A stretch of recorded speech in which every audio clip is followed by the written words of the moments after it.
Welcome to Cheery Conversations, where we all overcome our uncertainties on juicy topics, one conversation at a time. Each week we are joined by author, speaker, and pastor Sonny Hennessy and a special guest. And this week our guest is Kimberly Krueger. Kimberly has been married to her husband Brad for 11 years, and she has two kiddos, ages 8 and 9. She worked as a nurse for 10 years but made a career change 5 years ago into medical device sales. She grew up right here in Wisconsin and on a family farm, which can't get more Wisconsin than that. Do a lot of people ask you if you like milk and cheese? Oh, of course. And do you like milk and cheese? I mean, it doesn't agree with my gut, but I still eat it. Yeah, from Wisconsin. You just said milk. You said milk. No, I had milk yesterday for the first time in months, and I was basically sick all night. So no offense to your livelihood. Okay, anyway. So, grew up on a farm. She's a homegrown Wisconsin girl. We love that. Today's episode, we're going to be talking with Sonny and Kimberly about how to support your family in crisis, because crisis can be a lot of different things for a lot of different people. It could be the loss of a loved one, it could be an illness, it could be a divorce in the family, and maybe our listeners and viewers are walking through crisis right now. So we're going to talk about that topic with these ladies. So Kimberly, you are very close to your family. Yeah. Maybe that had to do with growing up on a farm and that culture, but talk to us about your family dynamic and the road you're walking with your family right now. Yeah, so yes, my family is super close. I am the oldest of 4 siblings, so I've always played the big sister role, and we're all about 2 years apart, so we're pretty close. Honestly, we got closer though as we got older, and because I feel like when in school, you're in 2 years apart is kind of a big deal, because some of us were in middle school and some were in high school. So as we got older and started having kids, we actually bought houses like 5 minutes from each other. Aww, so we all are super close. Yeah. But yeah, currently, so my sister was just diagnosed with breast cancer at the age of 30. So she actually found the lump on her 30th birthday. So, and within 2 weeks, she was already starting chemo and going through treatments. So it's been, she just got engaged this weekend. So, but she's single, no kids right now. So our family, obviously being so close, we've stepped in to help her, but her fiance is amazing too, and he's been super helpful. So yeah, what was that first reaction? I mean, that's so not something you plan for or expect. Especially at 30. Yeah. And you hear other families going through whatever. So when you guys found out as a family that was happening to someone so close to you that you love so much, like what was that initial reaction or response? The initial reaction, honestly, when she found the lump, we're both nurses. So the initial was like, it's probably just a cyst. It's probably just an abscess, like it's nothing. And we prepped for the worst, but we were praying for the best, basically. And within a week, we found out that it was cancer. And it was, I guess, feeling a little defeated, just because we're like, man, like we prayed, like we're doing the right things. Like, how does she get this at 30? She's a good person. Like, how does this happen? But then Rachel spent a lot of time in prayer too. And that was, it was, sometimes I feel like you go through tough situations, and when you pray, you start hearing. So, and she definitely was like listening a little bit closer to God. So she was getting clarity and felt a little bit better about it. Our family, we all just stepped in and we're like, well, we're gonna do what we're gonna do. And like, we're gonna beat this, so. And you could see that you guys were, I mean, from the beginning, I'm so glad she has not only family around her, but great family and her attitude has been amazing. She's super strong-willed.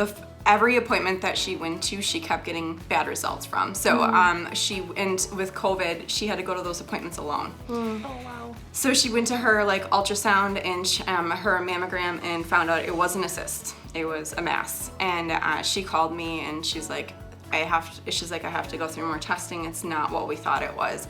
And I remember her first saying, she's like, I feel like Satan is like trying to get into my head and like it's all negative. And she's like, so the first thing she said to me was, not today, Satan. She literally said it out loud to me. Not today, Satan. Like, I'm not letting you take that little bit of positivity away from me. And so she's had such a good attitude.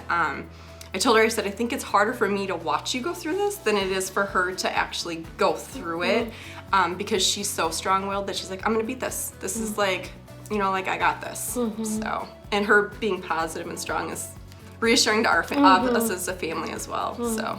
Yeah, so amazing. Do you find that you sometimes feel like you need to be super strong and maybe not let your emotions show because you need to be strong for her? Yeah, that was really tough at the beginning. So for sure, the first week that she was going through testing, I was the only person that knew besides her fiance.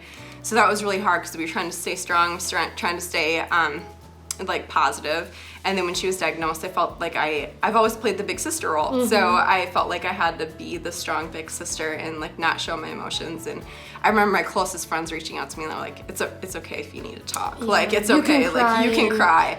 But I'm like, I felt like I had to cry behind closed doors. Like it couldn't happen in front of her because I needed to stay strong for her. So, and like show her that I was like confident that this was gonna be okay, basically. But that can be draining on you as a support person, and I feel like what I've learned is you need somebody to talk to. Like you have to talk to somebody and like let your emotions out. So it was beneficial to have a few friends that have gone through family members also that had cancer, so that they could talk me through it and be like, hey, it's okay, cry, like cry, just be strong but cry.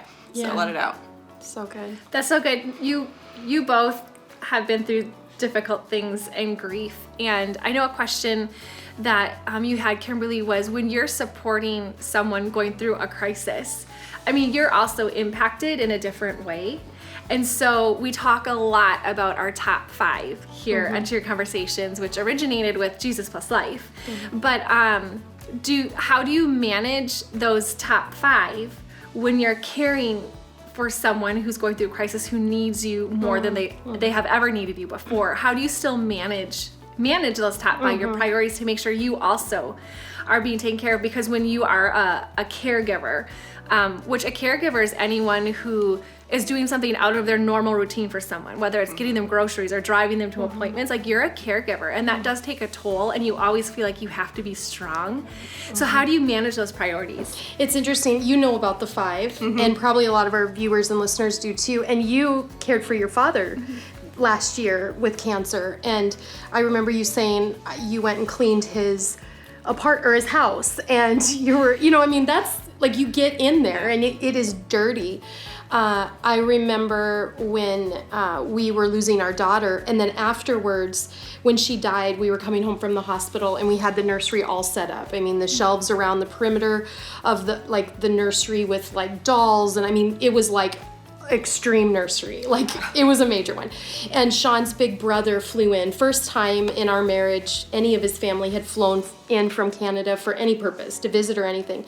And actually, I kind of forgot because I was in a fog, but I remembered a couple years later, Sean mentioned, man, it was so good when Kevin flew in. And I was like, oh, he did, didn't he? But it was Big Brother, flew in, and they took the nursery down together. And they boxed it up, and I never went in. I mean, we actually did move after a couple months, but I never did have to go home and walk into that. And so I think, to have that support is huge. And then also your 5, it does change, right? Like right now, you couldn't say, I mean, you still have to keep God number 1, and I think this is the time more than ever, and lean into Him. Your spouse can't go by the wayside, because a lot of marriages end after a child dies, or a lot of relationships really struggle after cancer, and it's gone. And so the spouse, and then your kids, of course, but then you have 4 and 5 to work with, and pretty soon you're not so concerned about the relationships that used to be important, and I think that's okay, absolutely. Like, I'm sorry, but my sister is priority. Now, not number 1, because you've got to be good, and your home's got to be good to give to her, but I think more than ever, you lean into your top 3, and then you go, everything else can go to the wayside. I don't have to have a social life right now, but I agree with you. If you're giving up some things that made life normal, it's important to have somebody who supports you, and where you're being supportive, you get supported. I think that's great advice. And I love that you had people. Did you seek out people who were gone through cancer? And I had friends that had husbands and family go through it. So yes, I did reach out. One of my other questions would be like keeping those top 3 in line. Sometimes they fall out, and like I will be honest with you, like as I felt like I was praying all the time, but it wasn't the first thing in the morning like it usually was. It wasn't reading the Bible every morning because I was getting up and almost like a little depression, like, oh, I don't even want to get out of bed today. How do you get back in line again? Because and my husband and my kids didn't always end at second and third. They were ending at fourth because like I was with her for a week or whatever it was, and she was more on like the first or second. And that can be, I found that it's been physically draining on me when that happens. But how do you get those priorities back in line again? How do you get out of that funk? Right. I think when we're in a funk, we don't need to try to work ourselves out of it because we don't have the desire to work out of it. So are there things that we can do that are passively following Jesus and learning from him? So for instance, I find if I'm listening to my Bible as I'm doing my makeup or my hair, even if, you're at a point where if you're with your sister, you're not even worried about that. You're like, throw my hair up. But you probably have 5 minutes away from her in your bedroom or to have the Bible playing, or even at night as you're getting ready for bed, to have the worship music, of course, but also the Bible.